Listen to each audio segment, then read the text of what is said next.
your wife breaks your heart. If you're not going to work, you can't sleep anymore. You're upset. She's running around with a new dude. You see her Instagram story. She's got some new guy. You're furious and you're angry and you're jealous and you're bitter. You have all of this inside of you, but you're not going to go to the gym and work hard and become so fantastically in shape and so rich and so powerful that no girl ever leaves you again. You're not going to do that. No. What are you going to do with it? Text her? Try and explain to her? She doesn't care.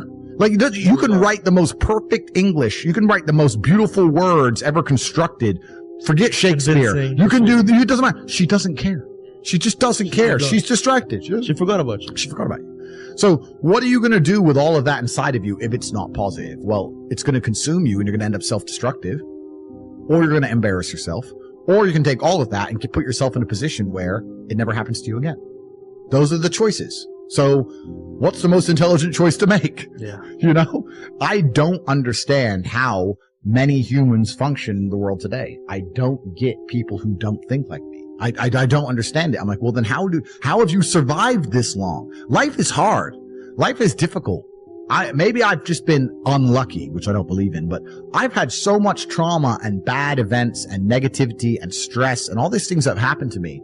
And I've used all of it to be monumentally successful. People are functioning. If you're not thinking like me and you're going through life with any other mindset, you've been extremely fortunate that God smiled on you and allowed you to sit around most of the time doing jack shit, and you have yet to be punished for that. Yeah. I could never have lived that life. If I was a bit lazy or a bit, you know, or I was a bit of a snake, or if I lied to people, I'd be dead by now. Yeah. Like, so a lot of these people are just absolutely and utterly blessed by God that they managed to go through life with such a non-competitive mindset and they're still breathing. Like, I don't understand how people can think any other way. Yeah. I've spoken to dudes and like, yeah, you know, I had a bad couple months. Why? Oh, my girl left me. You've wasted months?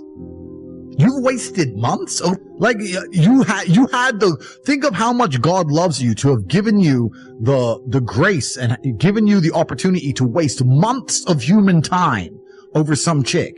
Like, talk about blessed head to toe. If I waste months, empires are going to collapse. I'm going to end up in a cell or dead if I waste months. I have things to do every single day. I can't waste a second.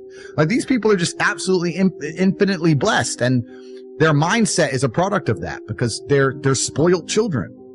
Absolutely spoiled children. Because there's a whole bunch of people out here daily who fail. There are men out here who fail daily, and they have yet to feel the true consequence for it. They fail to go to the gym when they know they should have gone to the gym. They fail because they forgot their keys, and it took them 10 minutes to find them. They fail because they replied to a question they got sent on WhatsApp the wrong way. They fail because they didn't smile when they were supposed to. They didn't say please and thank you to that person who helped them. They fail because they didn't say hi to that girl who's looking at them out the corner of their eye. They just fail perpetually. They go through life missing every opportunity and just failing. And somehow we've built a society which is so soft and God is so giving and so graceful that they still have a place to eat and somewhere to sleep, and they're still surviving.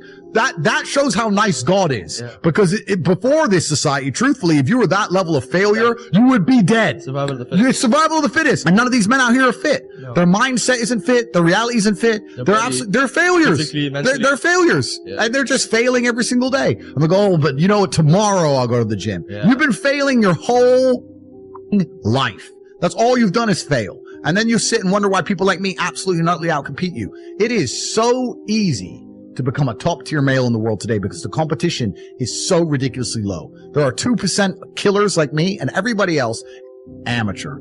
Head to toe amateur. They can't even pay attention to anything. They can't try anything. They're amateurs. And it's really mind blowing to me because I've tried with all of my computational power to imagine having a mindset different to mine. And I just can't see a reality worth having. I can't see a reality worth living. I can't see how you're going to build a life worth experiencing if you have any other mindset. I've never seen somebody massively succeed and they didn't believe in themselves, ever. I've never seen somebody who just allows life to happen to them and become blown off course by some sadness, end up doing massively monumental and important things. I've never seen it. It does, and it's never going to happen because it's competitor. It's like crypto. It's player versus player. Right. I can sit here right now at power. I can sit here right now and recall events that will prevent me from sleeping for 2 to 3 days. That gives me a superpower that other men do not have. They want to go to sleep. They're tired. I can stop being tired for days at a time. I can just have a thought. I can remember. I can sit, close my eyes, and use the power of my brain to vividly remember events, and I will not sleep for days. And when people come to me and say, oh, this happened, I'm really sad, or my heart broke, or this bad thing happened to me, I say, good. Thank the Lord that he's given you this endless source of motivation. You're wasting it. That's your problem. But it's been given to you. Nitrous oxide has been given to you. You just have to use it in the correct way. So I'm the luckiest man in the world because all the bad things that happened to me have given me all the building blocks to become the most fantastic man on the face of the planet.